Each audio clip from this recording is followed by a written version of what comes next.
नमस्कार साथियों, स्वागत करता हूं आप सभी का एक नए वीडियो में। साथियों, इसमें हम आज बात करेंगे मध्य प्रदेश के जो वर्तमान संरचना आप देख रहे हैं यहाँ तक के बनने की कहानी के बारे में, यानी कि मध्य प्रदेश के पुनर्गठन से लेकर के अब तक की कहानी के बारे में। इससे पहले हम आपको बता दें कि भारत पहले छोटे छोटे रियासतों और छोटे छोटे प्रांतों से मिलकर बना हुआ था। तो भारत की राष्ट्रीयता और एकता को बनाए रखने के लिए इसका एकीकरण करना, पुनर्गठन करना बहुत ज़रूरी था। क्योंकि भारत में पहले महाजनपदों में भारत बटा हुआ था, 16 महाजनपदों में बटा हुआ था। उसके बाद साथियों भारत में कई विदेशी आक्रमणकारी आए, चाहे वो सिकंदर हो, मौर्य वंश का स्थापना हो, चाहे सुख कुषाण वंश हो, शक वंश हो, पल्लव वंश हो, कई राज्यों से कई विदेशी आक्रमणकारियों के द्वारा आक्रमण किया गया और यहाँ पे शासन किया गया। तो साथियों अपनी सुविधा और शासन व्यवस्था को सुचारू रूप से चलाने के लिए अपने समय समय पर उन्होंने विभाजित करते रहे। फिर उसके बाद चाहे मौर्य वंश हो, मुगल वंश हो, उसके बाद फिर अंग्रेज़ों का भी शासन रहा है, अंग्रेज़ों भी इन्होंने विभाजित किया। अब बात करें साथियों कि अंग्रेज़ों के आने से पहले जो भारत की स्थिति थी, तो उसमें भारत में 21 रियासत थे, 21 प्रांत थे, मतलब 21 प्रांत और 21 सूबों में भारत बटा हुआ था। जो भारत 21 प्रांतों में बटा हुआ था, ये अपनी यूँ कहें कि अपनी भाषा के आधार पर, भाषा की समानता के आधार पर, या अपनी संस्कृति के आधार पर, या अपनी भौगोलिक क्षेत्र के हिसाब से ये बटे हुए थे। ठीक है। लेकिन जब भारत पर अंग्रेज़ों का कब्जा हुआ, उसके बाद से अंग्रेज़ों ने अपनी प्रशासनिक सुविधा को और सरल बनाने के लिए, प्रशासनिक सुविधा को बनाए रखने के लिए उन्होंने बड़े बड़े प्रांतों में भारत को बांट दिया।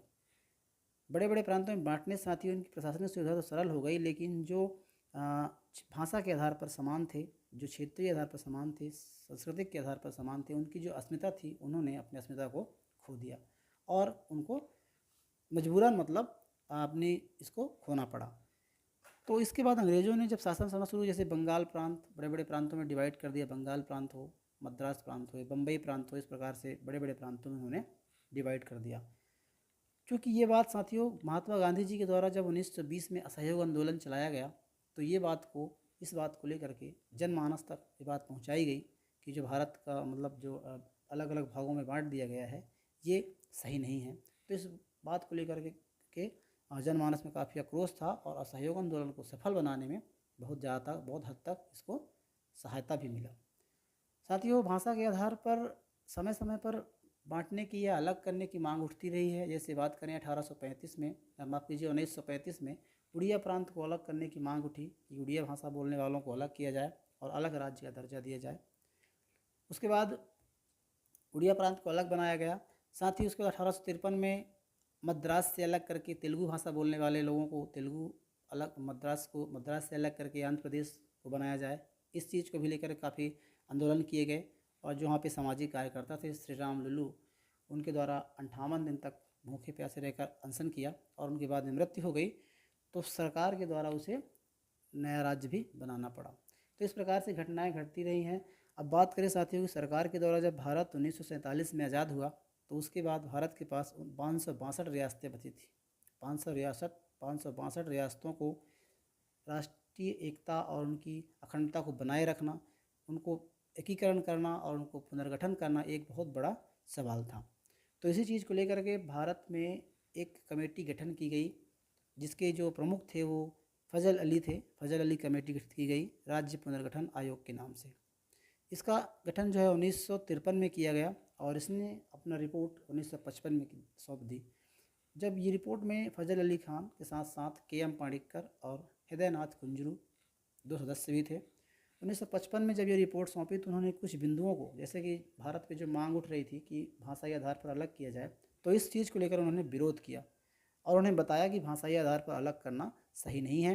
उन्होंने कुछ बिंदुओं पर विचार किया और कुछ बिंदुओं को भारत सरकार के द्वारा रखा कि जैसे भारत की प्रशासनिक सुविधा के अनुसार होनी चाहिए, सुविधा होनी चाहिए, साथ ही अल्पसंख्यकों के हितों को भी ध्यान रखा गया, साथ ही भाषा के आधार को भी रखा गया, सांस्कृतिक विरासत या सांस्कृतिक समानता को भी ध्यान में रख करके बांटा गया। तो कई बिंदुओं पर विचार करके और सरकार को जब रिपोर्ट सौंपी तो सरकार के द्वारा कुछ चीज़ों को मतलब कुछ स्वरूप बदल करके और उसको मंजूरी प्रदान की गई।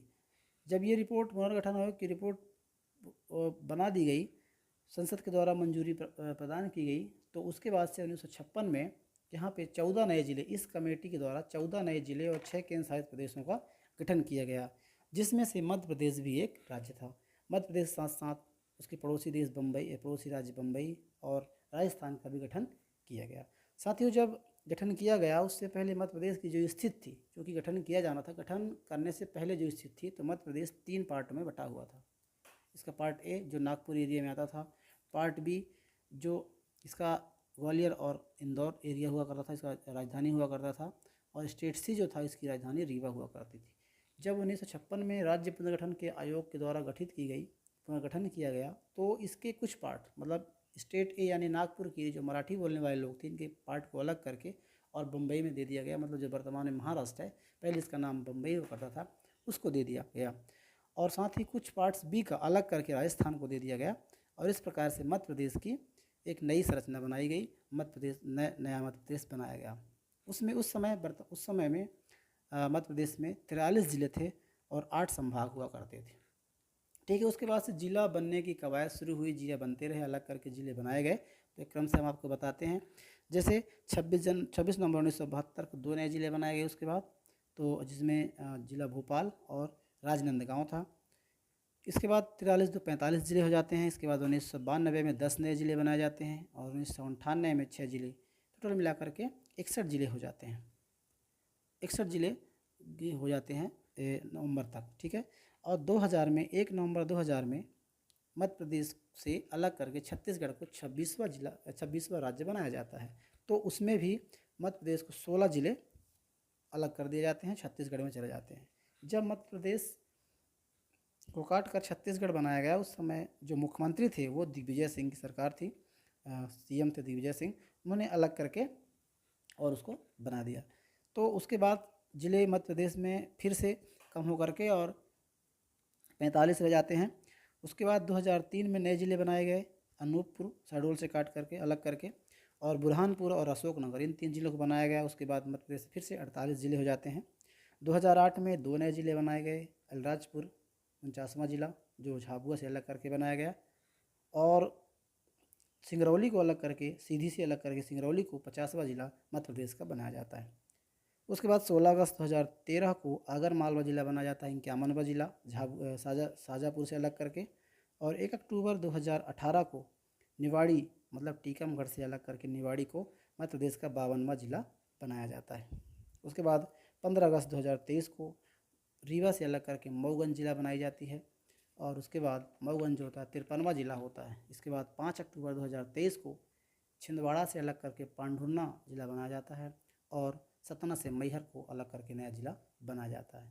तो साथियों, वर्तमान में जो मध्य प्रदेश में है 55 ज़िले हैं, 10 संभाग हैं, और भी ज़िलों की घोषणा की गई है, जिसका अभी घोषणा की गई है, तो अभी बने नहीं हैं, इसके बाद बात करेंगे। तो साथियों, ये रही पूरी अब तक की कहानी मध्य प्रदेश के पुनर्गठन की। वीडियो आपको कैसी लगी आप हमें कमेंट बॉक्स में ज़रूर बताइए। मिलते हैं किसी ऐसे नए वीडियो में, तब तक के लिए जय हिंद।